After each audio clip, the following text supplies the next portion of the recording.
Well, I have to admit, Les Miserables is one of my favorite musicals of all time. And actually, not just because of the music. I mean, the music is great.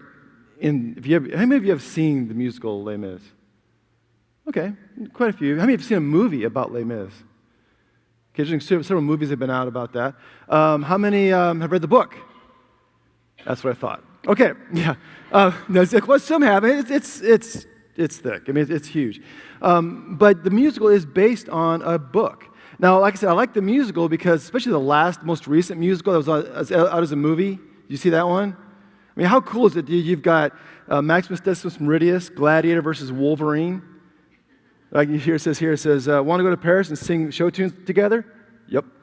Love that, right? The fact that you got these two guys doing Les Mis together is pretty funny. But at the same time, go ahead and go to the next slide. When you get to Les Mis, there's a great story behind it. I mean, the book that Victor Hugo wrote had such great themes beyond the French Revolution. There's this theme that we struggle with that Victor Hugo deals with in Les Mis that we deal with all the time. We struggle with it. We've struggled with it since the earliest days of the church. Jesus struggled with this problem and how we deal with it.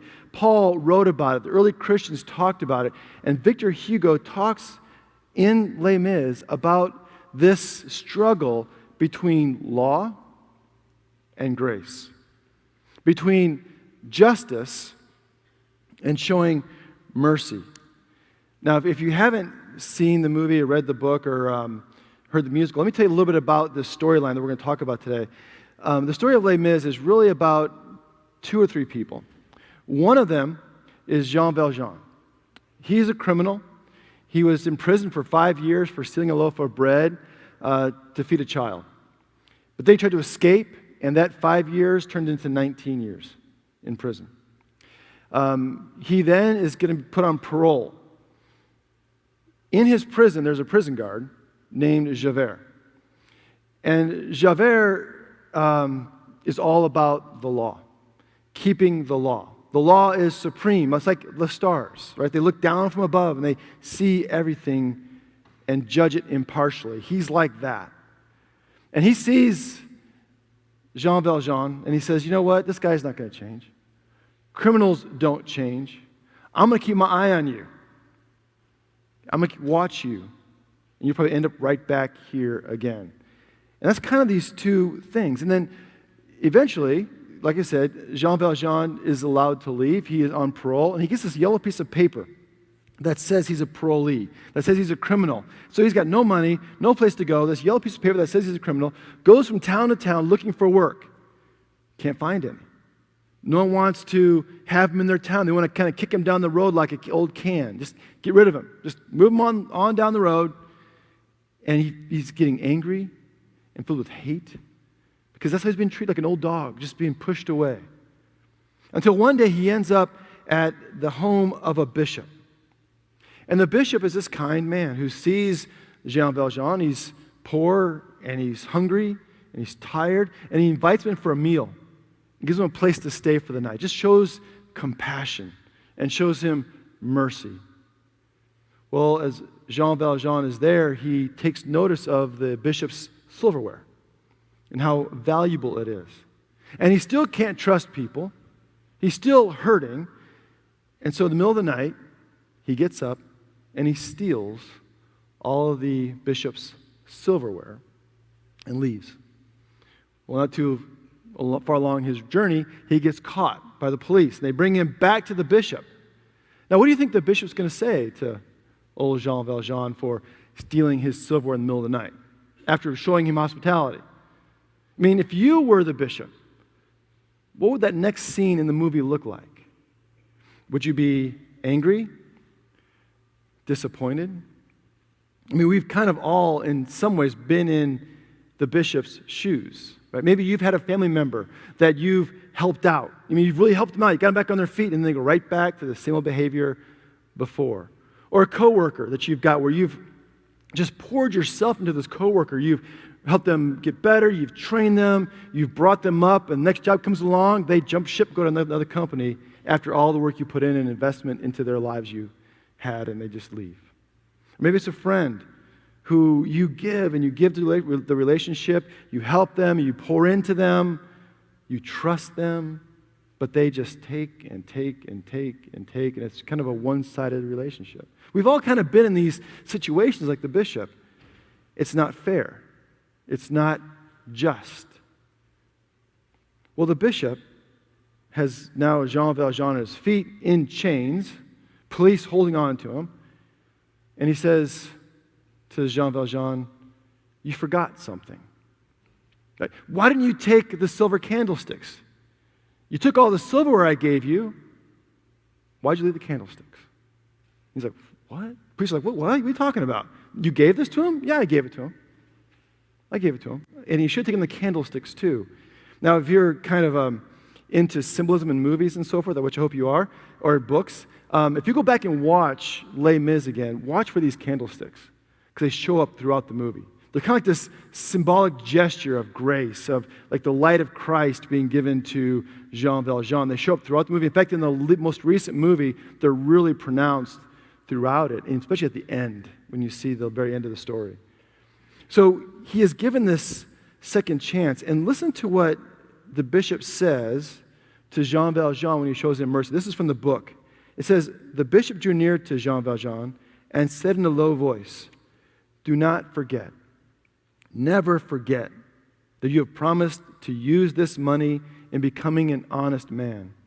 Jean Valjean, my brother, you no longer belong to evil, but to good. It is your soul that I buy from you. I withdraw it from it black thoughts and the spirit of perdition, and I give it back to God.'" I mean, he uses this silver to make him a new man. And in fact, Jean Valjean does that. He changes. He kind of forgets his past, gives up his old name, becomes somebody new. He uses the silver to build a factory and to take care of people and to show mercy to other people. He really is a completely changed man. But it did cost the bishop something, right? All of his silver. It cost him forgiveness. It cost him something. Now, meanwhile, Javert has left the prison and become this chief inspector in the same town where, guess what? Jean Valjean has built his factory. And one day he runs across this businessman, this wealthy, well-to-do, nice guy businessman, and he reminds him of somebody, and one day it clicks that this businessman is really this prisoner he knew from way back when, Jean Valjean. And so he's after him now. Now he wants to get him. He wants to catch him. And that's where the song Stars kind of comes in. You begin to see Inspector Javert as this one who's like, I'm going to make sure it's right. I'm going to obey the law. In this words from Stars, it says, he knows his way in the dark, talking about Jean Valjean.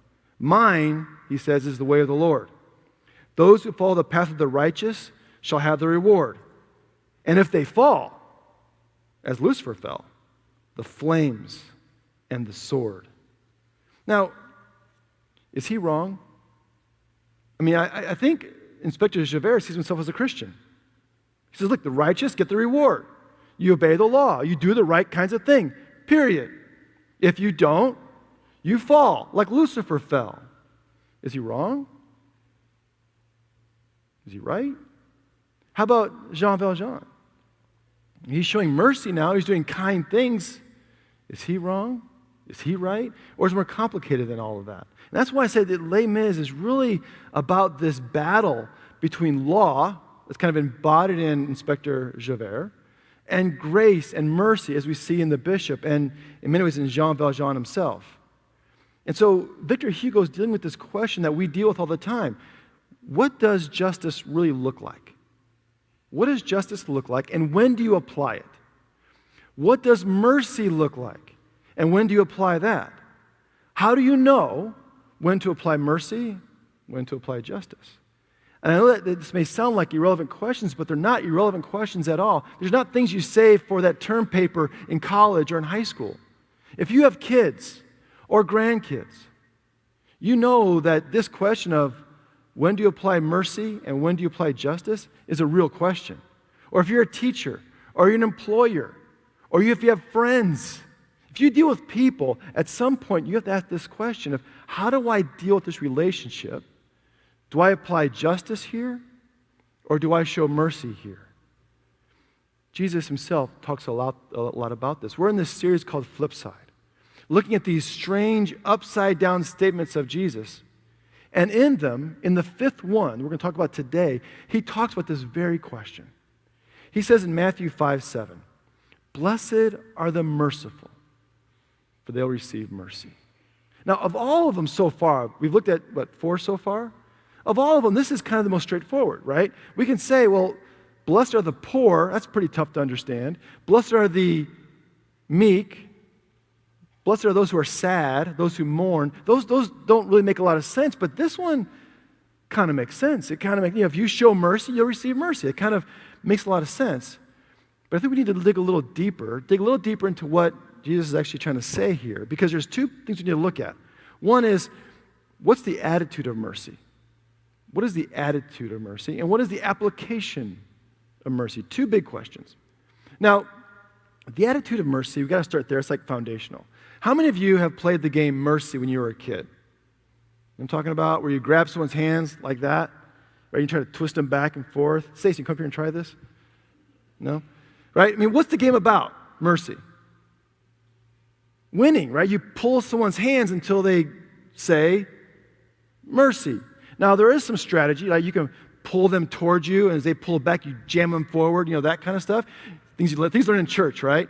You can twist their hands around or crank them sideways. There's things you can do to kind of win, but it really comes down to strength and leverage. But the idea of a game called Mercy is not mercy, right? It's not. What it's about is, I'm stronger than you. I want to be in a position, me, to be more powerful, where I don't have to say mercy and you have to say mercy. It's about submission. Now, I think too often we look at mercy that way. We think of being merciful, we want to be the ones in the position of power who don't have to say mercy. We want to be able to kind of maybe give mercy, but the idea is we want to be in the position of power. We don't have to. We are right. We are strong enough.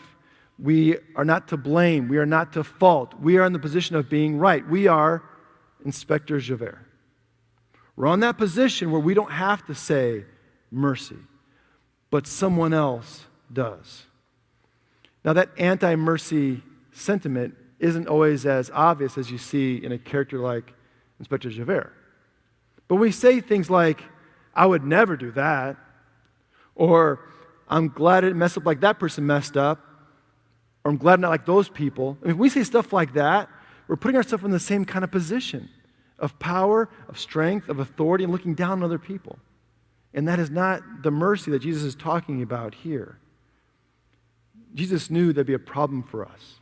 That's easy to get in a position where I don't have to receive mercy, to not understand mercy as humility. He knew that. And so he talked about this one time about religious leaders. In his day, a lot of the religious leaders, we call them Pharisees or the Sadducees, would often look down on other people. They saw themselves as people of power. They had it right. They were righteous, they were right, and everyone else wasn't. Looked on their noses at everybody else. A lot of them did that. Not all of them, but a lot of them. Jesus talks about that. In Luke 18, he told a parable. He also told this parable to some who trusted them in themselves that they were righteous and regarded others with contempt. That's what we're talking about here. He says, 2 men went up to the temple to pray. One a Pharisee, the other a tax collector. So the Pharisees are religious leaders of the day. Tax collectors were kind of the outcasts. They went with Rome. They were the traitors, that kind of thing. He said, the Pharisee, standing by himself, was praying like this. God, I thank you that I am not like other people, thieves, rogues, adulterers, or even like this tax collector. I fast twice a week. I give 1/10 of all my income. But the tax collector, standing far off, would not even look up to heaven, but was beating his breast and saying, God, be merciful to me, a sinner. You get this one person who just values their own righteousness. They don't have to cry for mercy. And the other person, this outcast, this rogue, this tax collector, simply says, God, I need mercy. I need help. That's what I need. I need help. I need mercy. And that was foundational to Jesus' ministry. In fact, he ends this section by saying this, I tell you, this man, this tax collector, went home justified. He found justice rather than the other. For all who exalt themselves will be humbled, but all who humble themselves will be exalted. Right? This one needed mercy, and he knew it, and he admitted it. He was honest about himself. Jesus says, those who humble themselves, who admit their need for mercy, will be exalted. Paul says the same kind of thing in the book of Romans. He's writing this letter to the church at Rome, early church. And he says this, therefore, you have no excuse, whoever you are, when you judge others. For in passing judgment on another, you condemn yourself, because you, the judge, are doing the very same things. You say, we know that God's judgment on those who do such things is in accordance with the law, with the truth. Do you imagine, whoever you are, that when you judge those who do such things, and yet do them yourself, you will escape the judgment of God? It's like you do the same stuff. So who are you to look down on somebody else? Now, granted, we may do different things. We have different sins. We mess up in different ways, different types, different consequences, but they all still have the same thing in common. They still go against what God wants for us. They go against God's best, and they hurt other people, and they're all just as deadly. I'm not sure that Inspector Javert is aware of that. In this scene where Stars is sung in the latest movie anyway, he's walking on a precipice. He's like just walking on this really tight ledge, singing out to the stars. And he's looking down at the city, looking around, and you're kind of wondering, does he realize how much danger he's in? I mean, he's just kind of walking along, and he's kind of like living that life, right? He's like on the space between looking for justice and trying to find Jean Valjean and, punishing him, but not really looking at his own life. I mean, is he all about vengeance and revenge and against Jean Valjean? What about him? What about his own life? And so you see this kind of almost battle in him on this precipice as he walks along. We sometimes try to walk that tightrope as well. Matthew 5:7. Blessed are the merciful, for they will receive mercy. And that means understanding what an attitude of mercy is all about. It's not about arrogance or being right or being powerful. It's about humility. Saying, I mess up too. Now, the other part of this is if we've got the attitude and know what that means, what about the application? This is where it gets really sticky. Because when we try to apply mercy, how do we do that with our kids, with our grandkids, students, coworkers, friends, your boss, your parents? How do you know when to apply mercy? How much? How often? In what circumstances? Do you forgive twice, 3 times, 70 times, 7 times? What is the extent of mercy? How far do you stretch it? When do you show discipline? When do you not? Those kind of questions. Do you say to your child, well, if you don't bring home A's next time, you're going to get grounded? Or do you say, well, did you try your best? Which applies. I'll stop lying, I promise, next time. Where does mercy fit into that? So here's the bottom line. What they have in common is this. When you have to apply justice or mercy, there's a common theme there. Someone's been hurt, right? There's been peace or joy has been disturbed. Something is not right, and you've got to decide what you're going to do about it. Sometimes justice is what's needed. Inspector Javert is not all wrong.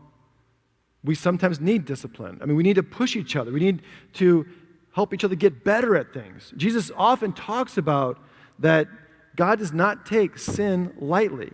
In Galatians 6:7, Paul says, do not be deceived. God is not mocked. For you reap whatever you sow. That's justice. In Romans 12, he also says, beloved, never avenge yourselves, but leave room for the wrath of God. For it is written, vengeance is mine. I'll repay, says the Lord. So there is something here about justice and discipline. We need to discipline each other. We need to push each other to be better. At the same time, we need to show mercy. Like, for example, you go to the doctor, right? You go to the doctor and you say, hey, something's not right. You don't want to, the doctor says, don't worry about it, you'll be fine. That's okay. We're not even going to check. You want a doctor who's going to look at you and say, you know what? Something's not right. Something's not right in your life. We need to get that fixed to make you well. So we don't want to look at justice and ignore it and say, it'll all be fine. Or just don't worry about God's laws. Don't worry about what God wants for you. It's going to be fine. We don't want that because that's not going to make us healthy. At the same time, the bishop in Les Mis is someone who sees a problem. He shows mercy, but also holds Jean Valjean accountable. He says, look, I've given you this silver to make you a new man, to make you better. I expect you to not go back to the way you used to live. A few weeks ago, we looked at a story that Jesus talks about applying this idea of mercy. In the same section of we call it the Sermon on the Mount, where Jesus gives the Beatitudes and these stories, he also gives us a section where he talks about how the law has kind of changed. He says things like, you've heard that it was said long ago, do not murder. But I tell you, if you're angry with your brother or sister, you'll be in trouble. He's looking at the attitude, not just the application, but the attitude of how we live our lives. Well, in that same section, he says this in Matthew 5. You've heard that it was said, an eye for an eye and a tooth for a tooth. But I say to you, do not resist an evildoer. But if anyone strikes you on the right cheek, turn the other also. And if anyone wants to sue you and take your coat, give them your cloak as well. And if anyone forces you to go 1 mile, go also the 2nd mile. Give to everyone who begs from you, and do not refuse anyone who wants to borrow from you. That sounds like mercy. Because in some ways, you think about it, if someone smacks you in the right cheek, what do they deserve? They deserve to get smacked back, or to go to jail or something, not to get the other cheek of yours. Or if they take your coat, do they deserve your shirt? No, they deserve to go to jail. But Jesus says here, give them your shirt as well. He's talking about mercy. He also said this. He says, you've heard that it was said, you shall love your neighbor and hate your enemy. But I say to you, love your enemies and pray for those who persecute you, so that you may be children of your Father in heaven. For he makes the sun rise on the evil and the good, and sends rain on the righteous and the unrighteous. Get that last part there? God shows mercy to both, the righteous and the unrighteous. Cares about them both. In the next verse he says this, for if you love those who love you, what reward do you have? Do not even the tax collectors do the same? And if you greet only your brothers and sisters, what more are you doing than others? Do not even the Gentiles do the same? Be perfect, therefore, as your heavenly Father is perfect. Be perfect. Now, is he saying that, hey, no more mistakes, no spelling errors, make sure your math is right, don't trip up? No, what he is saying here is show mercy, care about people, set things right, do the right kinds of things. We're talking about righteousness, setting the world right. And that begins by showing mercy. How do we treat other people? You may remember back in 2006, there was a pretty horrific story in the news where these 10 Amish children in Lancaster, Pennsylvania were taken into a schoolroom, lined up, and shot. 5 died. Remember the story? That was about 10 years ago, a little over 10 years ago. What was amazing about that story, though, was that the way the Amish families reacted. What really shocked the nation was that they showed mercy and compassion. In fact, the gunman had turned the gun on himself and killed himself. And yet these same Amish families went to his funeral to support his parents. They lived by a code of mercy.